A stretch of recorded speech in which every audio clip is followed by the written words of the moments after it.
Vinola. Oke. Mungkin waktu itu pasti pekan nol ya. Oke, teman-teman, kita masuk ke pelajaran kedua ya. Iya, ini betul bahasa Indonesia, benar. Ahmad Gunardi ya. Benar, ini bahasa Indonesia, teman-teman ya. Baik, teman-teman, tadi kalian sudah belajar bahasa Inggris sama Kak Kenny. Wah, pastinya seru banget ya kalau udah sama Kak Kenny nih bahasa Inggris. Oke, biar melengkapi sore kalian nih ya, nah, kita tutup sesi pelajarannya itu dengan bahasa Indonesia. Yang ditutup pelajaran ya, tapi kan nanti setelah sesi pelajaran nanti ada sesi ambis ekstra ya. Nah, kalian nanti habis maghrib itu nanti 18.30 ya, nanti masuk room lagi. Nah, biar lengkap aja nih kalau habis belajar gak ngisi soal tuh kayaknya kurang lengkap aja gitu kan. Buat men-challenge diri kita tuh sejauh mana pemahaman kita tentang materi gitu ya. Oke teman-teman, nah, mungkin di sini juga ada beberapa teman-teman yang waktu itu nggak sempat ikut pekan nol ya, nah, nggak ikut pekan nol, jadi mungkin baru bertemu juga dengan kakak nih. Oke, jadi kakak berkenalan diri dulu ya. Oke, perkenalkan nama kakak Kak Sani, Sani Rohendi. Kakak aslinya dari Bandung ya. Nah, tapi domisilinya nggak di Bandung, teman-teman. Kakak ada di daerah Bekasi. Nah, coba di sini mungkin bisa acungkan tangan, raise hand yang orang Bekasi asli. Ada yang tinggal di Bekasi kah? Wah, ada ya, ada. Dan Nashwa Azahra. Wah, kita satu daerah di Nashwa ya. Oke, ada lagi kah di sini? Ada Ahmad Gunardi juga. Anak dari satu kota Bekasi kayaknya ada keterangan di sini ya. Oke, ada Idam juga gitu ya. Mungkin di sini ada yang pernah ketemu kakak gak waktu di kelas tatap muka gitu ya? Kalau ada, wah senang banget kita bisa ketemu lagi di sini ya, gitu. Ya, dulu memang kakak nggak semua lokasi kakak datengin ya, tapi mungkin ada yang pernah waktu kelas 9 SMP-nya gitu ya, atau waktu kelas 6-nya gitu ya. Kan di sini kakak juga udah lumayan agak lama di tatap muka dulu. Oke, baik yang pasti di sini saya apa nih? Bekasi ya kayaknya dari Aquila. Iya, oke. Baik teman-teman, seperti yang tadi ditanyakan juga, sekarang sesi bahasa Indonesia betul. Sekarang itu adalah sesi bahasa Indonesia. Jadi sekarang itu sore ini sesinya sesi bahasa ya. Habis bahasa Inggris langsung bahasa Indonesia. Baik, kakak akan share screen terlebih dahulu ya untuk PPT-nya. Oke, ditunggu dulu ya.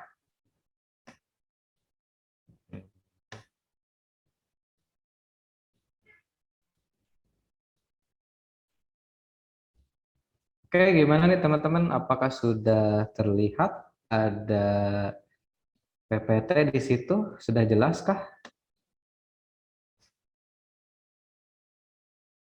Oke, sudah. Alhamdulillah ya. Oke, kakak mau tanya dulu nih, suaranya gimana nih? Suaranya udah oke belum nih?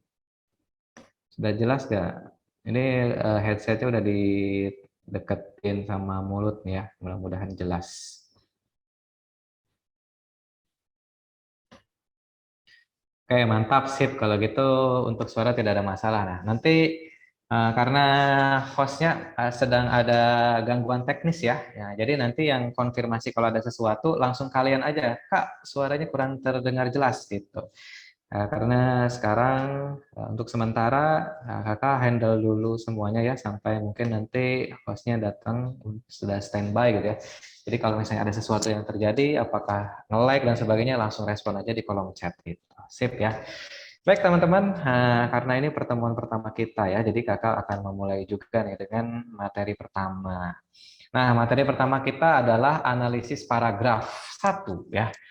Yang akan dibahas adalah unsur, jenis, dan syarat paragraf isi bacaan. Nah, ini untuk kelas PPLS ya.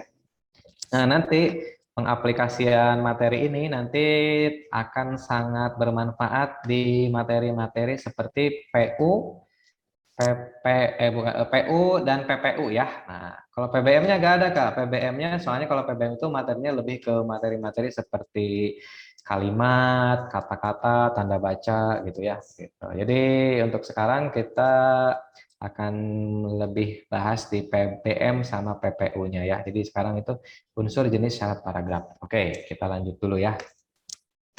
Nah, materi hari ini yang pertama nanti akan kakak jelasin unsur-unsur paragraf itu apa saja sih ya. Kemudian ada yang keduanya jenis-jenis paragraf. Yang ketiganya ada syarat paragraf dan isi bacaan paragraf. Ya, kurang lebih ada 4 poin yang akan kita bahas. Ya, jangan lupa dicatat. Nah, kalau misalnya mau lebih cepat di screenshot juga boleh gitu ya. Atau kalau kamu yang pakai laptop, nah bisa di print screen terlebih dahulu gitu. Yang pasti nah, biar terekam aja catatannya. Oke, nah karena kita ngomongin paragraf nih ya. Nah, kalau kalian ya disuruh mencari sebuah analogi. Nah, analogi itu apa sih? Analogi itu semacam ini, semacam pengibaratan ya. Nah, pengibaratan. Misalnya dirimu bagaikan rembulan. Kenapa rembulan? Karena kamu menerangi hatiku di saat gelap. Nah, misalnya gitu. Nah, kalau misalnya ini sebuah paragraf ya. Kalau paragraf itu diibaratkan atau dianalogikan, kira-kira mau pilih yang mana nih? Ini pilihannya kakak kasih dibatasi jadi 3 ya. Ada balon warna-warni, ada sebuah rumah, atau makanan di meja. Nah, oke, silakan. Ini jawabannya tidak ada yang benar, tidak ada yang salah karena tergantung dari persepsi masing-masing. Boleh silakan kakak mau tanya di kolom chat. Nah, kalau Rahmatika itu dianalogikan seperti sebuah rumah ya. Oke, bagaimana dengan yang lain? Aquila juga sebuah rumah. Farid balon, oke. Vira makanan di meja ya. Amelia makanan. Beda-beda ya. Nah, seru nih kalau beda-beda ya. Tentunya kakak juga punya jawaban tersendiri ya terkait paragraf gitu dan punya alasannya juga. Nah, di sini juga ada Nur Hidayatus rumah gitu ya. Yang pasti kakak cek sih, wah beda-beda nih.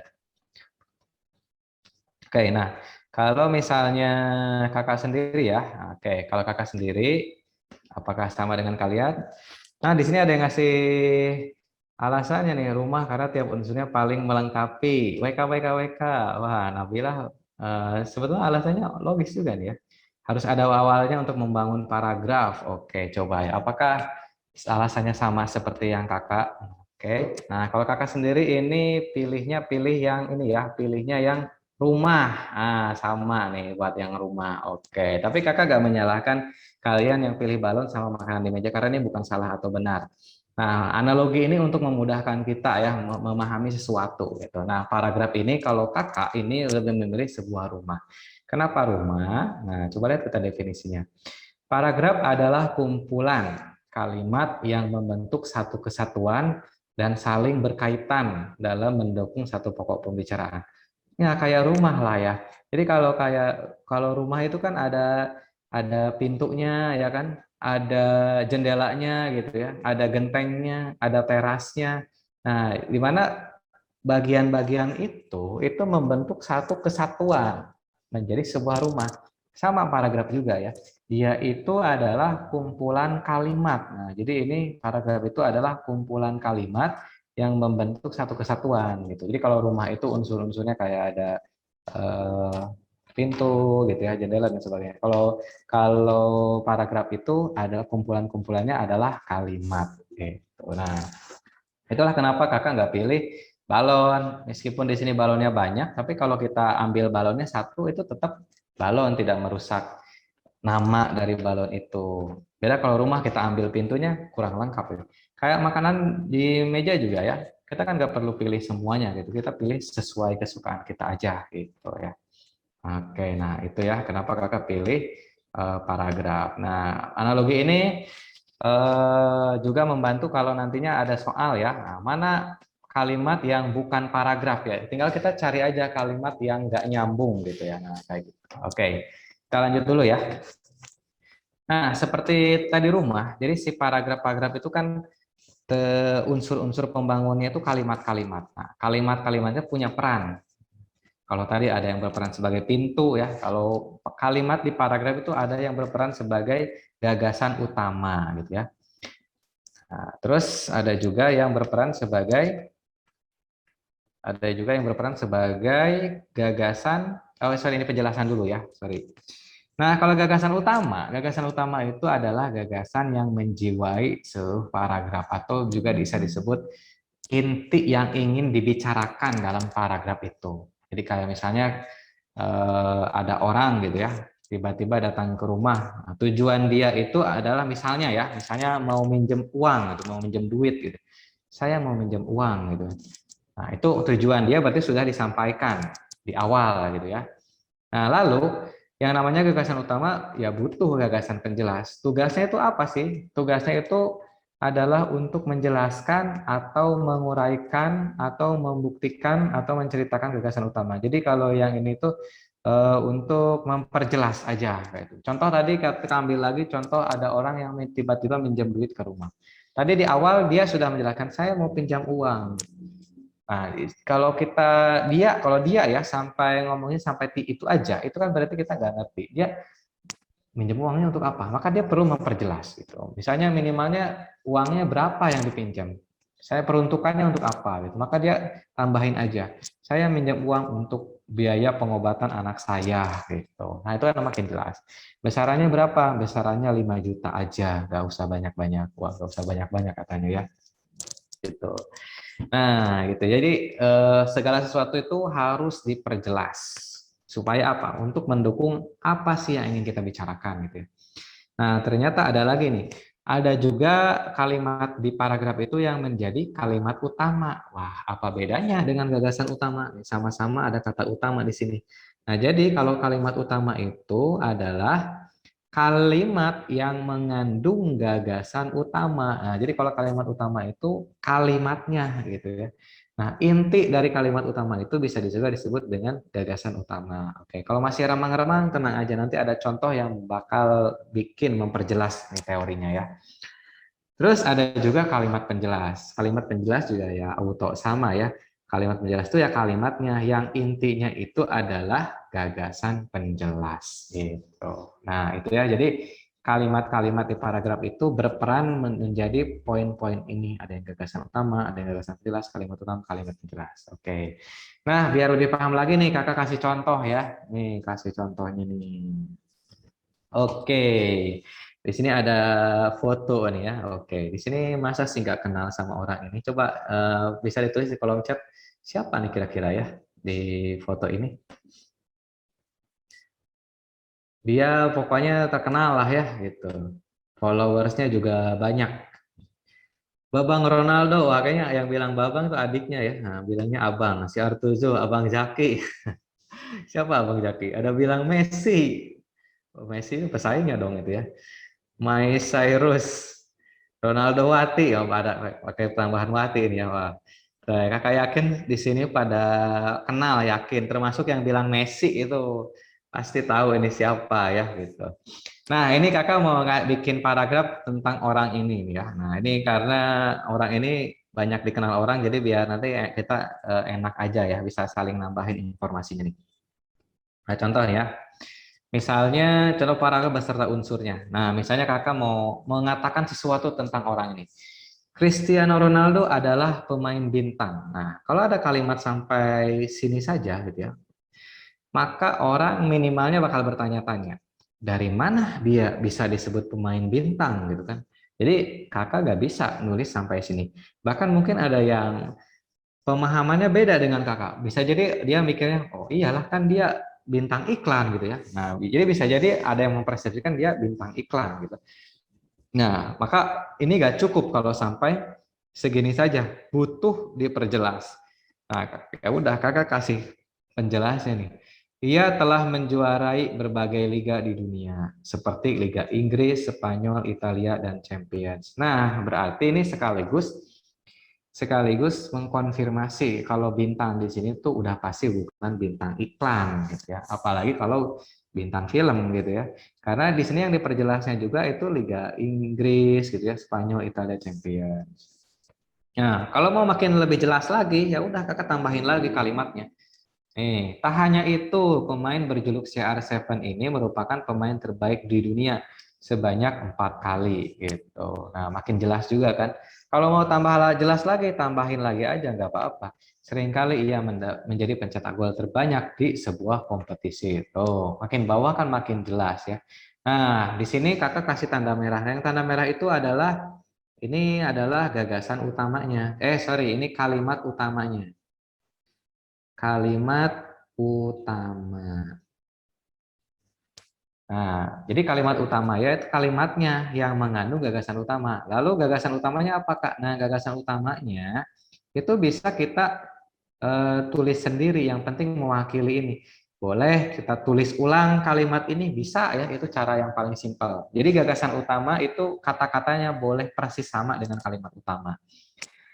Boleh nggak, Kak, dibedain kata-katanya? Boleh, asal dia itu harus sesuai dengan kalimat utama. Misalnya nih, kita buang C-nya, misalnya Ronaldo aja, atau boleh juga pakai julukannya ya, CR7 gitu, boleh. Nah, Ronaldo kita buang adalahnya, pemain bintang. Nah, ini juga bisa kayak gini. Udah, ini sudah betul, bisa disebut gagasan utama gitu ya. Kak, nggak ada adalahnya nggak apa-apa, kan yang terpenting itu maksudnya yang sama gitu ya. Gitu. Itu gagasan utama. Jadi kalau gagasan utama ini kita bisa bikin apapun itu kata-katanya, yang penting mewakili gitu. Boleh juga pemain bintang itu adalah Ronaldo. Jadi yang tulis pemain bintangnya dulu gitu ya. Pemain bintang itu adalah Ronaldo. Baru Ronaldo di akhir. Nah, itu gak apa-apa ya. Yang penting mewakili. Nah, jadi nanti kalau ada soal yang bertanya gagasan utama, itu jangan ngarep persis sama ya, apalagi di UTBK. UTBK itu jarang ada kalimat gagasan utama yang persis sama dengan kalimat utamanya gitu. Pasti selalu ada perbedaan. Nah, yang terpenting kita harus bisa nyari inti, cari dulu tuh kalimat utamanya. Oh, ketemu nih ada di sini. Lalu kita cari gagasan utamanya yang mewakili gitu. Nah, otomatis nih yang tulisan-tulisan yang hitam ini namanya adalah kalimat penjelas ya. Dalam kalimat penjelas ini ada isinya itu adalah gagasan penjelas kayak gitu. Nah, gitu ya teman-teman. Di sini kurang lebih pasti udah pada paham ya, apa bedanya kalimat utama, mana gagasan utama, kalimat penjelas sama gagasan penjelas. Oke, untuk mengetes nih ya, untuk men-challenge pemahaman kalian, coba nih di sini. Ada kalimat ya, ada paragraf. Nah, biar mudah nanti buat ngisinya ya, di sini kakak kasih nomor-nomor nih. Jadi pertanyaannya apa gagasan utama paragraf ini? Tunjukin aja di nomor berapa gagasan utamanya. 1, 2, 3 atau 4. Silakan sambil dibaca-baca, sambil dirasakan kira-kira di mana nih gagasan utamanya ya. Ciri-ciri gagasan utama itu dia diperjelas ya, kayak tadi Ronaldo pemain bintang, maka dijelasin kebintangannya itu dari mana gitu ya. Gitu. Nah, ini berarti cari kalimat mana yang banyak dijelaskan. Nah, silakan kalau yang sudah. Nah, di sini wah banyak ya, langsung jawab. Satu, ada yang dua, ada yang satu, ada yang dua.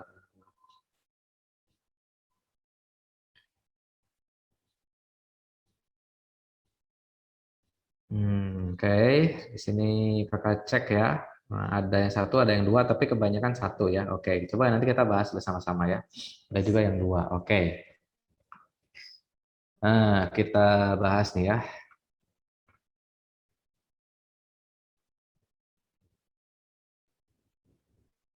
Oke, kalau gitu kita bahas saja.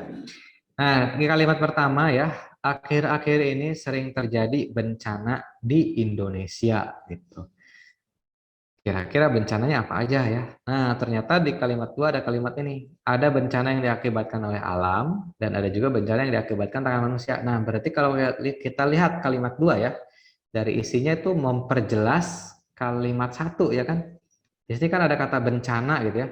Nah, bencana itu diperjelas oleh kalimat dua, bisa berbentuk alam, bisa juga berbentuk karena diakibatkan oleh ulah manusia gitu.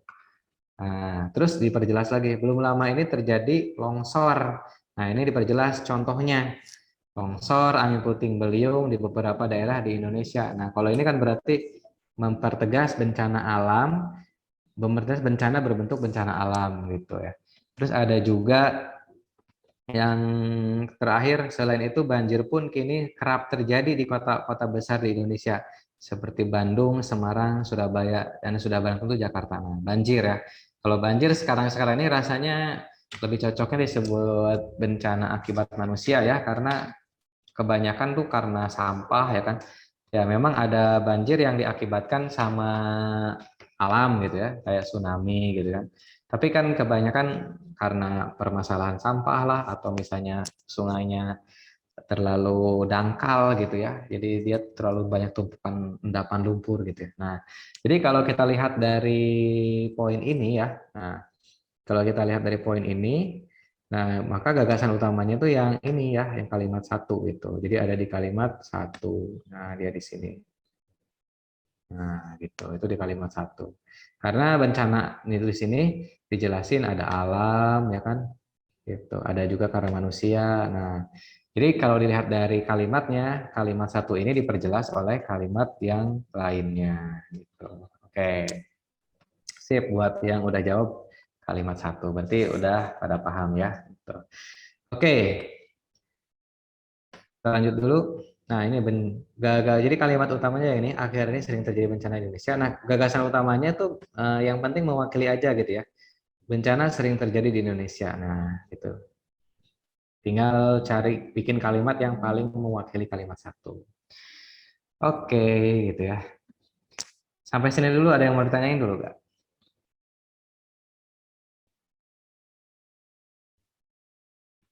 Silakan kalau ada. Sampai sini belum ada berarti ya. Oke, kalau tidak ada Kak, sudah jelas. Oke, kalau gitu kita lanjut ya. Nah, sekarang kita lanjut nih. Paragraf itu jenis-jenis paragraf. Sekarang kita ngomongin paragraf. Paragraf itu ada macam-macam ya. Yang pertama ada paragraf deduktif.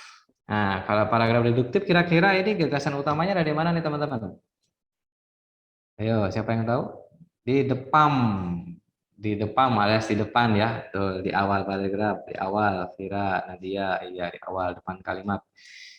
Iya, banyak yang menjadi awal. Oke, berarti udah pada paham ya. Ya, karena ini materinya sebenarnya ini materi klasik ya, yang udah dijelasin sejak SD sebetulnya. Tapi ternyata muncul lagi di sampai UTBK gitu. Ya, betul. Di awal ya. Jadi gagasan utamanya di awal. Contohnya tadi yang kita bahas ya, di dua contoh yang pertama tadi itu yang awal gitu. Kakak jelasnya di awal. Nah, ada juga yang induktif. Nah, pokoknya kalau deduktif ingat aja D depan gitu ya. Nah, biar biar nanti kagak tuker-tuker gitu. Nah, kalau induktif ya berarti kebalikannya otomatis ya. Kalau induktif itu adalah paragraf yang bergagasan utama di akhir paragraf gitu. Nanti kalau mau lebih jelas itu dilihat contohnya. Wah, di sini langsung pada ini ya, langsung pada jawab. Wah, mantap ya. Kakak lupa nanya tadi. Sip. Tapi mantap lah. Kalian langsung pada ngeh ya. Oke. Sip. Jadi betul seperti yang kalian tulis di kolom chat ya, itu gagasan utamanya ada di akhir. Lalu ada juga gagasan utama yang campuran. Nah, kalau campuran di mana nih teman-teman? Awal dan akhir paragraf, kata Atia. Depan dan akhir Taufik. Ada awal dan akhir Nyimas. Awal akhir, iya. Semuanya kompakan jawabnya. Wah, sejauh ini nggak ada yang perbedaan pendapat gitu ya. Kompak terus nih jawabannya, mantap. Dan kompaknya juga di dalam jawaban yang benar nih, mantap ya. Berarti memang udah pada paham, pada dasarnya udah pada paham ya. Oke. Ya, kalau paragraf campuran itu betul ya, ada di awal dan ada di akhir ya. Jadi awal dan akhir. Lalu ada yang jenis keempat nih, paragraf deskriptif naratif. Ayo, siapa yang tahu nih kalau paragraf deskriptif naratif? Ayo, siapa yang tahu? Nah, tersebar gagasannya di seluruh. Wow, mantap ini pada tahu ya. Sip. Nah, seluruh kalimat kata Akoila tersebar Taufik iya ada seluruh kalimat benar teman-teman ya ada di seluruh kalimat iya sip benar ya jadi ada di sini ada di seluruh kalimat jadi jawab jadi nggak di salah satu ya nggak di awal ya akhir tapi di seluruh oke nah biar lebih jelas ya biar lebih jelas seperti apa wujudnya nah, masing-masing dari paragraf ini oke kakak akan kasih contoh nih ya oke kalau yang deduktif udah pada paham ya. Nah, ini kayaknya kita skip aja dulu ya. Karena tadi contohnya sih seperti yang paragraf Ronaldo, terus yang bencana itu juga udah kita bahas. Nah, kita langsung aja ke paragraf induktif lagi. Yang tadi kan udah pada paham ya. Nah, deduktif nih. Jadi kalau yang deduktif ini, sorry, maaf. Nih, kakak mau ngasih ini dulu nih, ngasih variasi ya, variasi paragraf deduktif. Nah, ada variasinya ternyata, dan ini muncul di 2 tahun terakhir soal UTBK gitu. Nah, ternyata di deduktif itu tidak harus selalu kalimat pertama, teman-teman. Bisa dia juga di kalimat kedua. Nah, kayak gimana, Kak? Nah, misalnya gini. Kita kita coba ya, kita baca nih. Air merupakan kebutuhan vital bagi semua makhluk hidup. Ini anggap aja kita masih belum tahu gagasan utama ya. Kita lagi coba nyari-nyari gitu loh. Bagi manusia, nah, kalau kita baca ini seolah-olah ya, seolah-olah si manusia itu menjelaskan ini ya, seolah-olah ya udah kita anggap aja wah ini menjelaskan gitu. Air bersih merupakan kebutuhan pokok yang tidak dapat diganti dengan bahan lain. Oke, sampai sini seolah-olah kalimat dua itu masih menjelaskan. Pas kalimat tiga nih, air bersih sangat berpengaruh terhadap kehidupan manusia. Nah, kirain tuh mau bahas hewan gitu ya kan manusianya udah gitu kan. Apalagi kan makhluk hidup gak cuma manusia, ada hewan atau tumbuhan. Ternyata kalimat tiga masih ngomongin manusia gitu. Jadi kalau dicek tiga itu bahasnya manusia yang ada di kalimat kedua. Pas kalimat keempat, tanpa air bersih manusia, nanti ada manusia lagi, tidak bisa hidup nyaman karena berbagai penyakit akan timbul. Nah, berarti kalau kita tulis gitu ya kalimatnya gitu ya. Nah, ini kalimat tiga, kalimat empat itu dia menjelaskan kalimat dua ya, nah, yang ngejelasin manusia gitu. Lalu kalimat satunya apa? Nah, ini disebut kalimat pengantar ya, yang kalau yang bukan menjadi poin utamanya gitu. Jadi itu tuh kalau di komunikasi tuh kayak bahasa basinya dulu lah gitu ya, ngomongin makhluk hidup dulu gitu kan. Padahal intinya tuh bukan mau menjelaskan makhluk hidupnya dia, tapi mau menekanin ke bagian manusianya gitu. Nah, itu ya ada varian-varian paragraf deduktif yang kayak gitu. Jadi ini gagasan utamanya yang mana? Yang ini nih, yang kalimat kedua gitu ya, yang bertuliskan merah ini gitu. Ingat, gagasan utama itu cirinya diperjelas oleh kalimat penjelas gitu. Jadi kan ini kalimat 3 4-nya memperjelas kalimat dua dia ya, nggak menjelaskan kalimat satu gitu.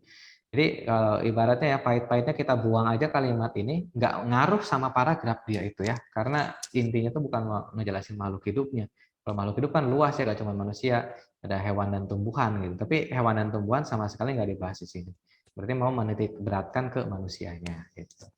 Nah, itu variasi dari paragraf deduktif. Jadi tidak harus dipahami ya, tidak harus selalu kalimat satu, bisa juga di kalimat kedua gagasan utama itu. Gitu ya. Oke, kita lanjut dulu ya ke paragraf ketiga, yaitu paragraf induktif. Tadi seperti yang kalian jelasin di kolom chat ya, induktif itu ada di kalimat akhir. Nah, ini ya contohnya. Misalnya ada kalimat sepanjang hari hujan turun dengan lebat. Air sungai meluap, di mana-mana terjadi banjir. Nah, kalau kita perhatikan di awal tuh ngomongin hujan turun, kalimat satu ya. Kalimat dua nggak ngomongin lagi hujan, tapi ngomongin yang lain, air sungai gitu ya. Terus kalimat tiga banjir gitu ya. Ini tuh sebenarnya mau ngomongin apa nih? Ngomongin hujan, mau ngomongin sungai, atau ngomongin banjir. Apalagi di sini ada pohon yang roboh gitu ya. Jadi kalimat dua juga nggak ngejelasin kalimat satu gitu ya. Kalau hujan turun dijelasin kan pasti dijelasin waktunya kapan, terus bentuknya apa air hujan turun dengan lebatnya itu, misalkan apakah butiran es atau butiran air gitu ya. Nah, ternyata di kalimat terakhir ada kesimpulan nih, rupanya musim hujan sudah mulai tiba. Nah, musim hujan itu bisa mewakili hujan turun cirinya, air sungai meluap ya karena hujan musim hujan gitu ya. Kemudian bisa sampai terjadi banjir dan pohon yang roboh. Jadi kalau kita perhatikan di sini, nah kalimat satu menjelaskan kalimat empat, ciri kalau musim hujan. Kalimat dua juga menjelaskan kalimat empat, kalimat tiga menjelaskan kalimat empat. Nah, itu bisa dilihat dari cara bagian mana yang dijelasin. Atau kalau mau simpelnya ya, cara simpel untuk paragraf induktif. Itu paragraf induktif itu dia itu kalimat akhir selalu diakhiri kesimpulan ya. Kalimat akhir itu ada kesimpulan. Nah, coba di sini siapa yang tahu bentuk-bentuk kesimpulan itu apa aja ya selain dari kata rupanya? Ayo, silakan yang tahu di kolom chat. Dengan demikian, Dimas, ya betul. Dengan demikian, ya. Nah, Fauzi namanya demikian. Oleh karena itu, akuilah, iya. Dimas jadi, betul. Ada lagi? Intinya, Dita, iya betul. Wah, mantap-mantap nih pada pinter ya. Oleh sebab itu, betul. Oleh sebab itu, ada lagi? Pada umumnya, kalau untuk pada umumnya ini masih bisa, belum bisa dikatakan kesimpulan ya, karena pada umumnya bisa juga berfungsi untuk hal yang lain gitu ya. Ternyata bisa ya ternyata. Sehingga kalau sehingga masih belum ya. Kalau sehingga itu lebih ke sub akibat ya gitu. Nah, ini sambil kalian tulis sambil Kakak tulis satu-satu ya. Nah, Kakak tampung dulu dari kalian. Ada rupanya, ada intinya tadi ya. Nah, tadi ada yang jadi ya Nadia ya. Tuh. Jadi ini satu kata dulu ya. Rupanya intinya jadi gitu ya. Nah, terus maka bisa, tapi maka ingat harus apakah dari itu ya, maka dari itu. Karena kalau maka saja dia kategorinya bisa ditulis di tengah-tengah kalimat. Kalau ini dia tuh harus persis di awal kalimat ya gitu. Jadi jangan lupa kasih koma juga karena ini termasuk konjungsi antara kalimat. Rupanya intinya jadi maka dari itu bisa juga yang lebih dari satu kalimat ya, oleh karena itu gitu ya, oleh karena itu ya. Ini satu sinonim dengan oleh sebab ya. Nah, tulis saja sebab di sini oleh sebab. Bisa juga dengan demikian gitu ya. Ada juga yang maka dari itu, M dari itu, gitu. Bisa juga dengan kata lain. Oh iya betul ternyata ya bisa di yang satu kata dia. Ternyata. Intinya termasuk bentuk baku ya Kak. Ya termasuk betul. Intinya bisa ya kan kata dasarnya inti ditambah akhirannya intinya gitu. Ya udah beda aja lah sama kayak rupanya kata dasarnya rupa ditambah imbuhannya nya jadi rupanya. Nah, jadi pokoknya kalau di bagian kalimat akhir ada penanda-penanda kesimpulan seperti ini, itu berarti dia paragraf induktif. Maka ketika kita cari gagasan utamanya ya fokusnya di bagian sini aja gitu ya. Pencariannya tuh gak usah sampai dari atas, tapi bisa dari langsung fokusnya ke bagian bawah gitu. Kalau mau disuruh nyari gagasan utama. Oke, itu ya. Kita lanjut dulu ya. Kalau ada yang mau ditanyakan, silakan langsung tanyakan aja di kolom chat ya. Boleh. Oke, sambil kakak lanjut ya, karena ini lumayan padat nih teman-teman ya. Jadi kalau ada yang tanya, langsung aja tanyain. Oke, yang selanjutnya contoh paragraf campuran. Nah, kalau paragraf campuran seperti yang tadi dijelaskan, ada di awal, ada di akhir. Ini juga sama ya. Setiap orang memiliki kegemaran sendiri-sendiri. Di sini ada kata-kata kegemaran sendiri-sendiri. Ada orang yang gemar memancing, ini untuk memperjelas kegemaran sendiri-sendiri itu ya. Ada yang koleksi benda-benda antik, ada pula yang mengumpulkan benda-benda bekas gitu. Lalu di akhir singkatnya ada penyimpul juga tuh. Nah, singkatnya juga tadi bisa termasuk kesimpulan ya. Bermacam-macamlah kegemaran orang itu. Nah, di sini kan sebetulnya kata-katanya beda tapi maksudnya sama. Kalau di atas kegemaran sendiri-sendiri artinya kan secara tersirat ada kata bermacam-macam gitu ya secara tersiratnya tulis itu bermacam-macam. Nah, ini sama kan dengan yang bawah. Jadi kalimatnya tidak harus sama, tapi yang penting sama itu adalah maksudnya. Itu contoh paragraf campuran. Gitu. Kita lanjut dulu ya. Nah, waktunya kita tinggal beberapa menit lagi nih. 15 ya. Ada sekitar 10. Ya kita efektifkan aja waktunya ya.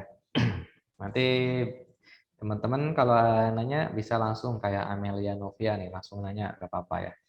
Oke. Terus yang terakhir itu ada jenis paragraf deskriptif naratif. Oke. Nah, kalau ini tadi yang gagasan utamanya itu di seluruh kalimat ya atau tersebar di seluruh kalimat. Nah, jadi kita nggak bisa menentukan gagasan utamanya itu kalimat satu gitu, yang ini nggak bisa. Begitupun nggak bisa kita nentuin ini kalimat 4 gagasan utamanya, nggak bisa. Jadi ya semuanya gitu. Contoh nih ya, matahari belum tinggi benar. Ini ngomongin matahari. Sinarnya yang kemasan membuat sangat cerah. Tiba-tiba kalimat tiga itu nggak ngomongin lagi matahari, tapi ngomongin angin segar gitu ya. Angin segar bertiup sepoi-sepoi, basah menggerak-gerakkan daun pepohonan. Terus di kalimat terakhir, burung-burung pun berkicau riang tuh. Burung-burung. Jadi ini ngomongin matahari, angin atau burung-burung nih gitu. Ya berarti ini kita nggak bisa menentukan satu gagasan utama di salah satu kalimat.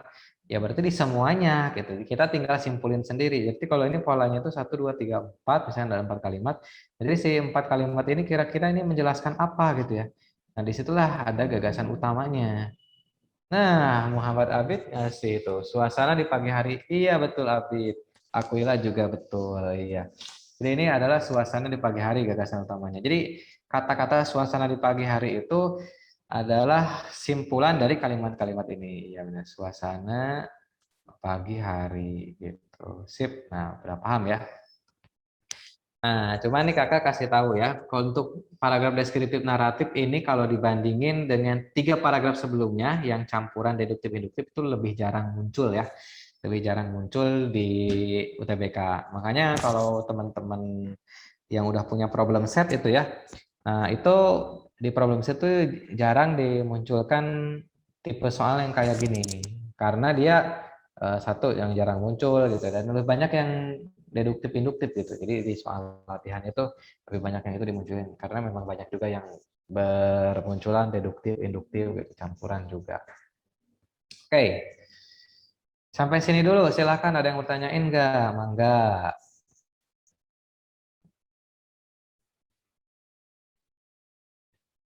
Nggak ada atau kita gaskeun aja nih ke selanjutnya. Sepertinya belum ada ya. Oke, nggak ada ya. Oke. Oh mau tanya silakan Amelia, monggo. Boleh.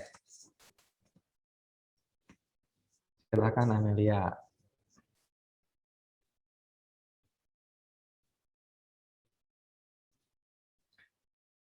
Hmm, mana nih? Itu kenapa pakainya menggerak-gerakkan, bukan menggerakkan aja? Oh, yang ini ya.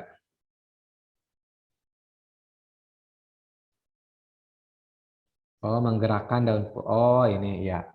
Kakak paham maksudnya. Jadi ini Amelia, kenapa nggak menggerakkan daun pepohonan? Oke, ini pertanyaan bagus juga nih. Sekaligus nanti bakal kalian tahu apa bedanya menggerakkan dengan menggerak-gerakan gitu ya. Kenapa menggerak-gerakan bukan menggerakkan aja gitu kan? Sama-sama bergerak gitu ya, menggerakkan daun sama menggerak-gerakan daun. Jadi kalau ada menggerak-gerakan itu maknanya itu berulang, beda dengan menggerakkan. Kayak misalkan kalau lihat nih, lihat di layar ya. Kalau kakak gini, nah itu namanya menggerakkan. Tapi kalau kayak gini, nah ini gerakannya kontinu. Nah itu adalah menggerak-gerakan. Berarti maksud dari angin segar bertiup sepoi-sepoi menggerak-gerakan dan hubungan berarti menggerakkannya juga cuma sekali, tapi berkali-kali gitu. Makanya di sini menggerakkan ada maknanya sendiri, menggerak-gerakan juga ada maknanya sendiri. Berarti ini maknanya itu lebih dari sekali gitu. Kayak menggerakkan pensil ya udah satu kali aja gerakin pensil. Tapi kalau menggerak-gerakan pensil itu bisa berkali-kali gitu. Gitu. Nah, itu contohnya. Oke, sip. Nanti ini hubungannya nanti ada di soal PBM juga ada ya. Oke, jadi ini sedikit ini ya sedikit penjelasan dari soal PBM karakter soalnya semacam itu. Jadi yang dilihat itu katanya ya. Oke, kita lanjut dulu ke slide berikutnya. Nah, ini kakak tampilin lagi soal si Babang Dodo ini ya. Nah, cuman sedikit kakak ubah. Pertanyaannya manakah yang tidak padu? Ingat analogi rumah tadi ya. Setiap kalimat di paragraf itu punya fungsi. Harus berkaitan satu sama lain. Berarti kalau nyari yang tidak padu, ya udah cari yang nggak berkaitan gitu, yang bukan bagian dari rumah kalau analoginya rumah. Berarti ini bukan bagian dari tema yang dibahas gitu. Nah, kira-kira yang mana nih? Biar gampang nih ada kalimat satu ya, terus ada juga ini kalimat dua, sorry ini kalimat dua, ini kalimat tiga, ini kalimat empat, ini kalimat lima. Nah ada 5 kalimat ya. 5 apa 6? Ada yang kalimat 6 ya coba. Dia sebanyak 2 kali kan 2. Jarang ada pemain sebanyak itu. 3. Dia pun, oh iya betul, ada 6 kalimat, sorry, maaf. Yang terakhir, 6 Kak. Wah, ini lagi-lagi kompakan lagi nih jawabannya. Mantap nih. Nah, ada juga kalimat 3. Nah, coba-coba ya kita kaji dulu deh, kita kaji dulu ya. Kalimat terakhir yang bicarain botol Coca-Cola. Oke, ya. Oke, kalau gitu kakak mau tanya nih. Gagasan utamanya di kalimat keberapa? Ini pertanyaannya bukan kalimat tidak perlu. Gagasan utamanya kalimat berapa? Gagasan utamanya. Gagasan utamanya kalimat 1. Haura Amelia. Iya, betul. Kalimat 1 ya. Oke. Sekarang kita lihat ya kalimat 1. Cristiano Ronaldo adalah pemain sepak bola yang luar biasa. Nah, untuk menjelaskan dia luar biasa dari mana? Nah, bisa kita jelasin kalau dia tuh menjadi pemain terbaik dunia 4 kali gitu kan. Terus saking luar biasanya jarang ada pemain yang terbaik menjadi pemain terbaik dunia. Nah, kalau banyak yang G gitu berarti nggak biasa dong. Ini untuk menunjukkan luar biasanya jarang ada yang sampai gitu. Ya pun juara liga sama kayak tadi sih ya. Tentu saja ia pun pernah menjadi juara Liga Champions dan Euro. Nah, lalu kalimat 6, baru-baru ini ia menyingkirkan botol Coca-Cola. Ini L-nya harusnya double ya. Coca-Cola gitu saat jumpa pers. Iya benar. Soalnya kalau menyingkirkan botol itu bukan indikator seorang pemain luar biasa gitu ya. Jadi luar biasa di sini tuh luar biasa dalam konteks pemain ya kan. Nah, di sini kan pemain. Jadi bukan pribadi. Kalau pribadi mungkin bisa jadi ya. Selalu memiliki kepribadian yang luar biasa. Nah, baru ini nyambung nih yang Coca-Cola itu. Karena dia dengan beraninya menyingkirkan brand yang sudah mendunia gitu ya. Yang risikonya nanti dia akan timbul kontroversi apalah gitu ya. Tapi di sini adalah konteksnya adalah pemain gitu, bukan kepribadian. Meskipun semua orang salut, tapi salutnya kan bukan Ronaldo sebagai pemain, tapi sebagai sikap gitu. Jadi kalau mana kalimat yang tidak padu, ya betul. Ini kalimat 6 yang tidak padu ya. Jadi kalimat 6 ini bisa kita hilangkan ya. Bisa kita hilangin aja yang ini ya. Bisa kita coret, bisa kita buang gitu. Nah, terus kalimat tidak padu ini ada istilahnya ya. Nah, ada yang bertanya soal seperti ini, ada juga yang pertanyaannya itu kalimat sumbang. Jadi nanti kalau ada pertanyaan kalimat sumbang, berarti kalimat padu gitu ya. Nah, hati-hati. Ada juga yang kadang pertanyaannya kalimat sumbang. Nah, dia ngisinya itu mana ya kalimat yang nggak efektif gitu. Jadi dia ngira itu kalimat sumbang itu kalimat tidak efektif, padahal bukan. Meskipun di sini ada kata-kata, misalkan kata-katanya ada kata-kata yang tidak baku gitu ya. Misalnya, misalkan Ronaldo ada pemain yang mantul gitu. Mantul kan nggak baku gitu ya. Mantul kan nggak baku. Terus beberapa ya pengalaman kakak, banyak yang ngira kalimat sumbang itu kalimat yang kata-katanya salah itu, padahal bukan, nggak ada hubungannya. Jadi kalimat sumbang itu kalimat yang tidak padu ya. Jadi tidak ada hubungannya dengan benar apa tidaknya kata, tapi kepaduan di sebuah paragraf. Jadi ini meskipun mantul ya bisa dibenarkan nggak apa-apa. Karena di sini tugas kita bukan mencari benar apa tidak kata-katanya, tapi nyambung apa tidak kalimatnya ya. Nah, ini kalimat gitu. Oke, paham ya? Pasti sudah paham. Oke, kalau gitu kita kakak lanjut lagi ya. Nah, kita ada waktu sekitar 15 menit lagi nih. Kita efektifkan waktunya. Oke, sekarang kita lanjut ke kepaduan paragraf. Lanjut, sip. Abid, kita lanjut. Nah, di 2 tahun terakhir ini, semenjak SBMPTN diubah sistemnya menjadi UTBK alias ngisi soalnya itu di komputer ya, muncul beberapa perubahan. Salah satunya tipe-tipe soal. Nah, ini masih berkaitan dengan paragraf, tapi di jawabannya tuh kayak A repetisi, B substitusi, C pengacuan, D konjungsi gitu. Nah, di tahun 2020 itu sempat pada kaget ya karena satu materi ini jarang diajarin di kelas gitu ya, tiba-tiba ada istilah-istilah ini. Sebetulnya ini masih bagian dari paragraf, cuman waktu itu nggak secara intens saja ngejelasin yang bagian ini. Nah, ternyata di 2 tahun ini, kalau kakak amatin tuh ada gitu ya, ada soal ini. Nah, kok kakak tahu? Ya, kan tahu sendiri ya, Kemarin itu meskipun UTBK itu banyak soal yang beredar gitu ya, beredar di YouTube lah, bocoran dan sebagainya. Nah, lalu untuk mengkonfirmasinya ya kakak tinggal nanya aja sama siswa yang udah tes, benar gak ada soal ini muncul? Nah, ternyata iya kak muncul. Nah, berarti iya betul muncul. Nah, jadi istilah-istilah repetisi substitusi mulai akrab nih ya di soal-soal UTBK khususnya di bagian PPU. Apa sih repetisi substitusi pengacuan kondisi itu? Nah, biar lebih jelas kita lanjut dulu ya. Repetisi. Nah, repetisi itu diambil diserap dari bahasa Inggris repeat. Nah, coba nih. Tadi kan baru belajar bahasa Inggris nih. Repeat itu artinya apa? Repeat. Yang kalau tulisannya kalau nggak salah ya kayak gini nih kalau nggak salah. Repeat. Gitu kalau nggak salah ya. Nah, di sini ada yang udah jawab mengulangi, pengulangan kata, pengulangan. Iya, betul teman-teman. Intinya pada kata ulang ya, pengulangan. Betul, betul sekali.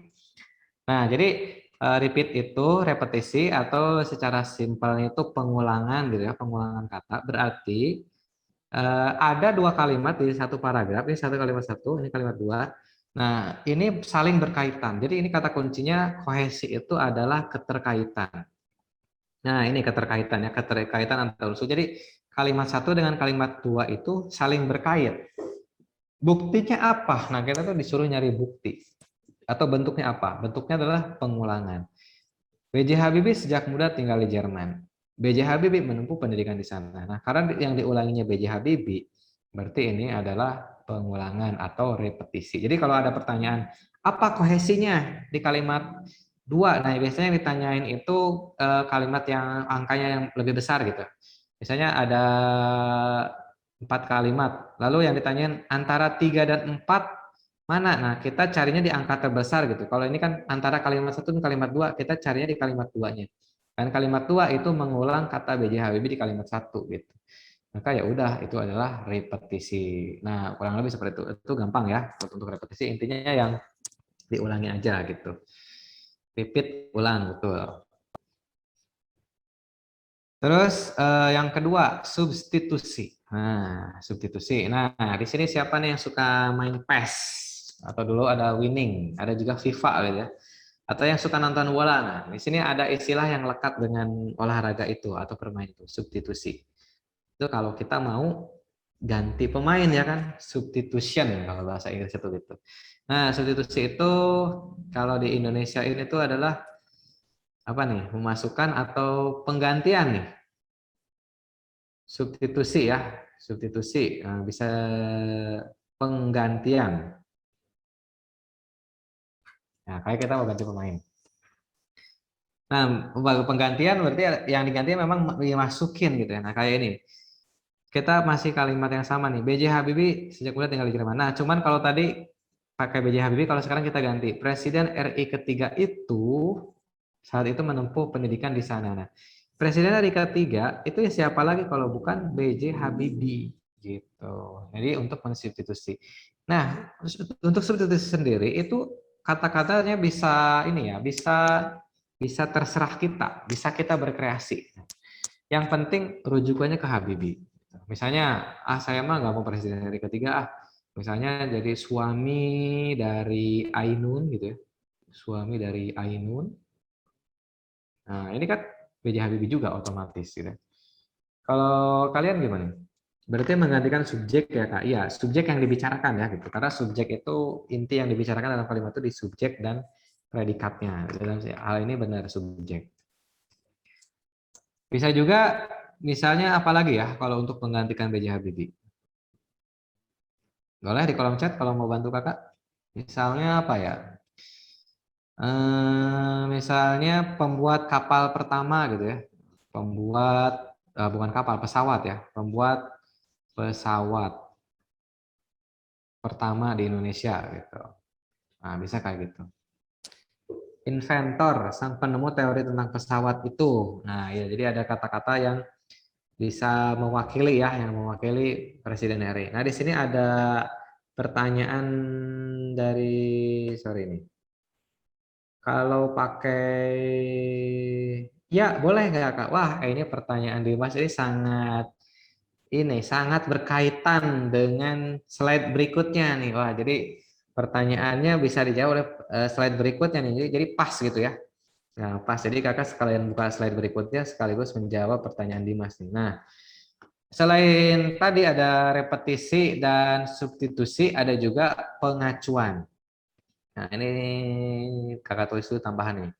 Pengacuan itu terbagi dua ya. Ada kata ganti orang. Nah, kalau dalam bahasa Inggris itu I, you, they, he, she, it ya. Ada juga kata tunjuk. Kata tunjuk. Nah, kata ganti orang tuh misalnya kayak aku gitu ya. Kalau yang tunggalnya tuh, aku, kamu, dia. Itu yang tunggalnya. Kalau yang jamaknya ya berarti jamak aku, kami ya. Kami bisa juga kita ya. Kamu, kamu itu kalian, ya mereka. Nah, ini. Jadi kalau ada kata-kata ini di awal di bagian awal-awal gitu ya, berarti dia menggunakan kata ganti alias pengacuan. Kata tunjuk ini simple ini, itu, sama tersebut. Cuma ada tiga ya. Nah, contohnya ia saat itu menempuh pendidikan di sana. Nah, di sini ada kata iya, iya itu merujuk ke B.J. Habibie gitu.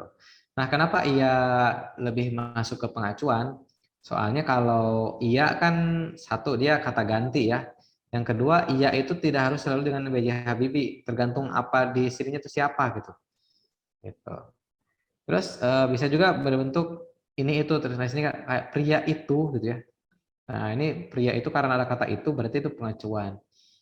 Nah, kenapa bukan substitusi gitu kan? Kenapa pria itu bukan substitusi? Kan bisa menggantikan gitu. Nah, masalahnya tidak semua pria itu B.J. Habibie gitu. Kakak aja pria gitu kan.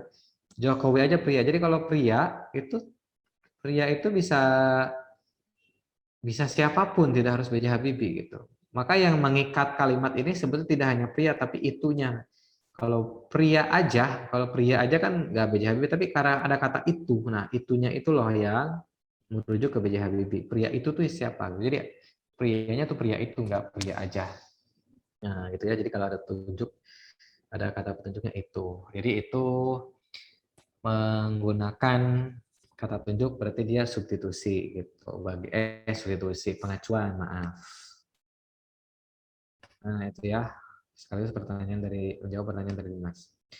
Berarti substitusi digunakan secara lebih khusus ya Kak. Iya, jadi intinya sih kalau substitusi batasannya ini aja pokoknya ya. Kata ganti orang, kata tunjuk gitu. Sorry, maaf Kak Jan. Substitusi ya, jadi lebih spesifik dia. Nah, lebih spesifik gitu. Beda dengan ini. Kalau misalnya ada kalimat kayak gini.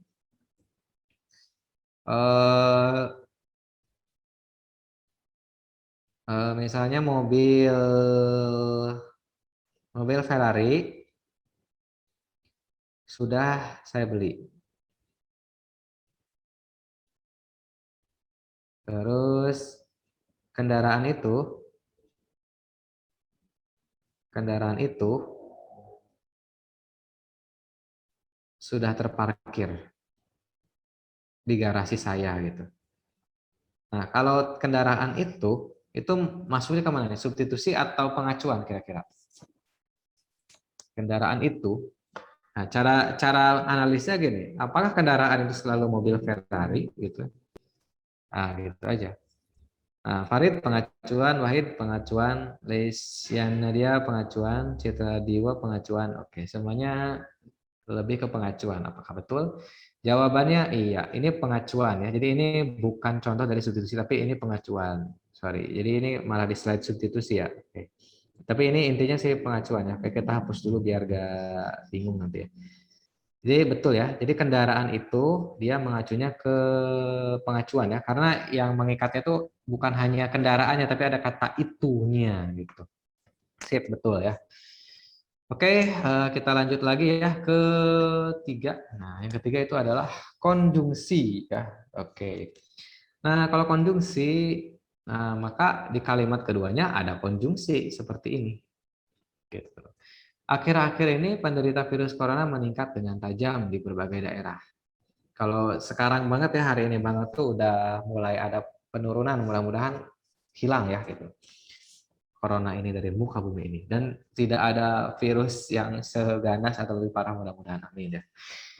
Oleh karena itu, nah ketika ada oleh karena itu, nah maka si kalimat satu dengan kalimat kedua ini pengikatnya oleh karena itu. Maka ini apa? Kohesinya ya, konjungsi gitu. Nah, tambahannya konjungsi ini yang sering dipakai adalah konjungsi antar kalimat.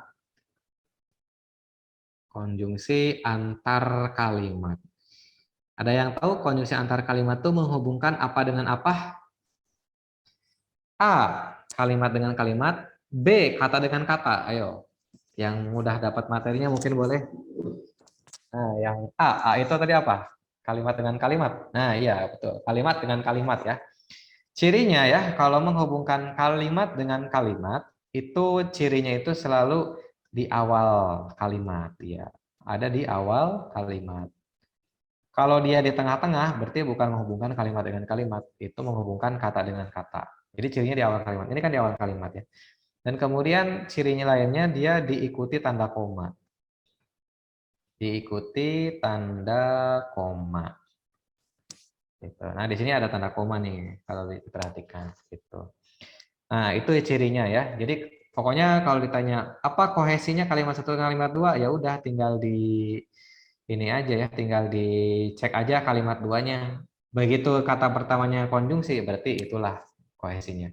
Dan contoh lain dari konjungsi ya, konjungsi antar kalimat itu contohnya di sini teman-teman boleh menambahkan ya. Tadi selain oleh karena itu kita singkat aja di oh karena itu.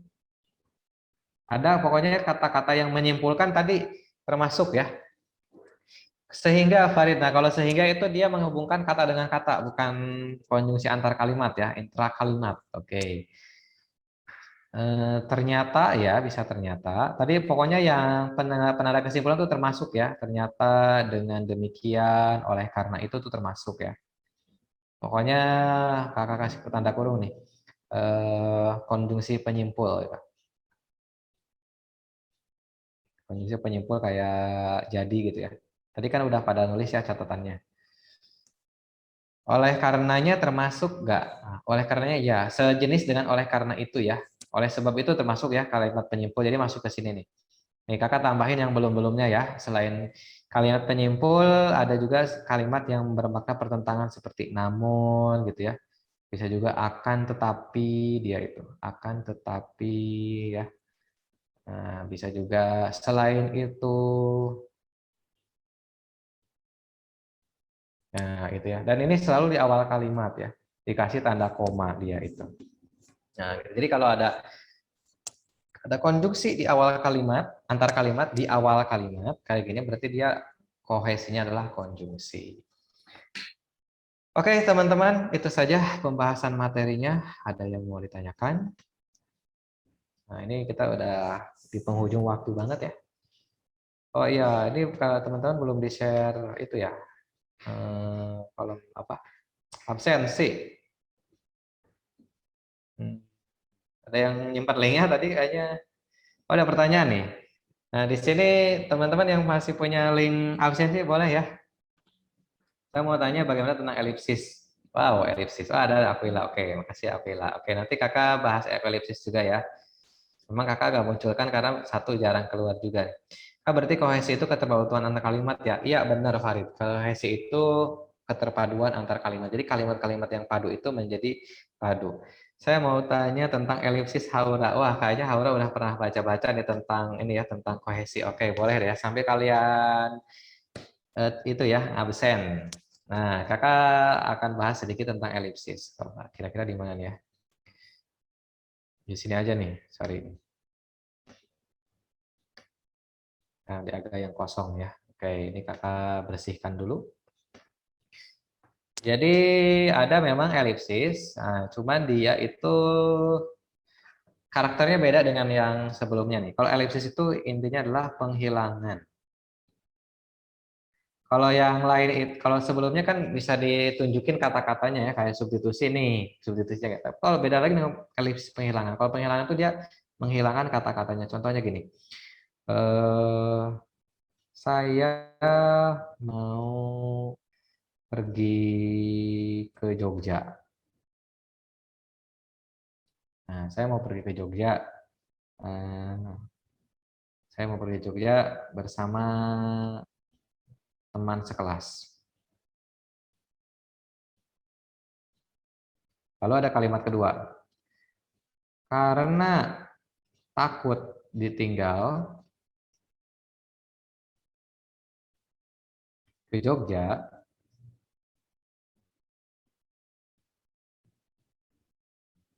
saya tidur di pool bis. Karena dia punya kebiasaan bangun kesiangan misalnya gitu. Nah, kalau elipsis itu ingat penghilangan. Nah, di sini ada beberapa kata yang bisa kita hilangkan ya.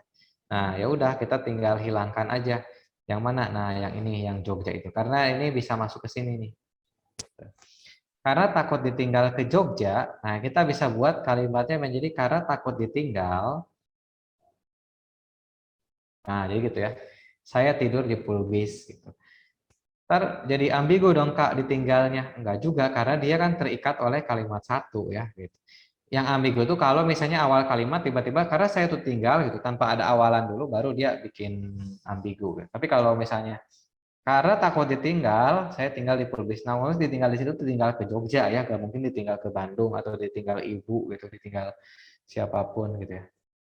Nah, itu contoh dari elipsis Saura. Oke, ini juga buat info tambahan buat teman-teman ya gitu. Nah, ini kakak nggak munculin karena sepanjang track record penyajian soal elipsis ini hanya berakhir di teori saja gitu ya. Dari eksekusi di soalnya itu jarang. Tapi ini alhamdulillah ada pertanyaan dari Aura jadi terjelaskan.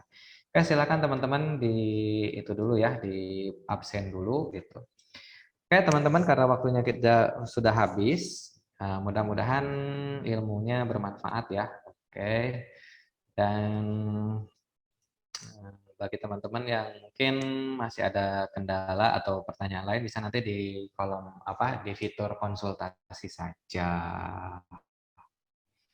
Terima kasih teman-teman sudah mengikuti sesi kelas ini sampai akhir. Mudah-mudahan apa yang kita lakukan saat ini sebagai bukti ikhtiar kita ya menuju cita-cita kita bersama gitu.